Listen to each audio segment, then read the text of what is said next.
7 జన్మల వెనక ఉన్న ఆసక్తికరమైన రహస్యాలను తెలుసుకునే ముందు టీ టాక్ ఛానల్ సబ్స్క్రైబ్ చేయటం మాత్రం మర్చిపోకండి. పునర్జన్మ మనకెప్పుడు అర్థం కాని అద్భుతమైన విషయం. హిందూ మతంతో పాటు మరికొన్ని మతాలు కూడా ఒక వ్యక్తి చనిపోయిన తర్వాత మళ్ళీ భూమి మీద పుడతారని నమ్ముతాయి.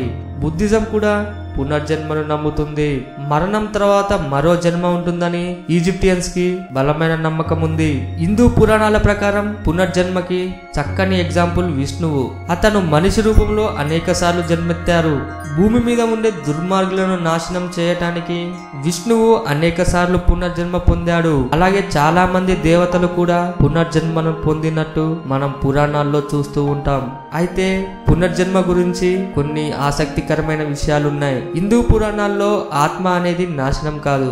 శరీరం మరణించిన ఆత్మ బతికే ఉంటుందని చెబుతుంటారు. మనం బట్టలు మార్చుకున్నట్టు ఆత్మ కూడా శరీరాన్ని మార్చుకుంటుందట.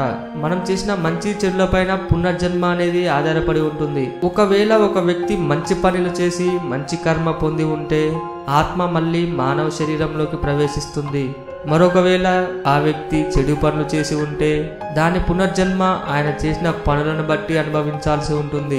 చాలా వరకు మనుషులు పునర్జన్మలో మనిషి రూపంగానే జన్మిస్తారు. కానీ కర్మను బట్టి కొన్నిసార్లు జంతువుగా జన్మించే అవకాశాలు కూడా ఉన్నాయి. ఒకవేళ ఒక వ్యక్తి చాలా తీరని కోరికలతో చనిపోయి ఉంటే అతను లేదా ఆమె దయ్యం అవుతారు. తనకి అనుకూలమైన పరిస్థితులు వచ్చిన తర్వాతే పునర్జన్మను పొందుతారు.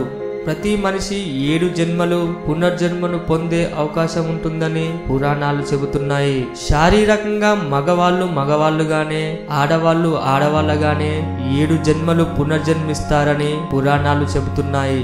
అయితే వాళ్ళు చేసిన మంచి చెడు పనులను బట్టి వాళ్ళ తర్వాత జన్మ ఆధారపడి ఉంటుంది. మరొక ఆసక్తికరమైన విషయం ఏమిటంటే చనిపోయిన వెంటనే ఆత్మ మరో శరీరంలోకి ప్రవేశించదు. కొన్నేళ్ల తర్వాత ఆ ఆత్మ అనుకూలమైన పరిస్థితులు చూసుకొని వేరే శరీరంలోకి ప్రవేశించి పునర్జన్మను పొందుతుంది. ఈ వీడియో మీకు నచ్చినట్టయితే లైక్ చేయండి, షేర్ చేయండి. ఇలాంటి మరికొన్ని ఇంట్రెస్టింగ్ విషయాల గురించి తెలుసుకోవాలంటే టీ టాక్ ఛానల్ సబ్స్క్రైబ్ చేయటం మాత్రం మర్చిపోకండి. ఈ వీడియో పైన మీ విలువైన అభిప్రాయాలను మాకు కామెంట్ రూపంలో పంపించండి.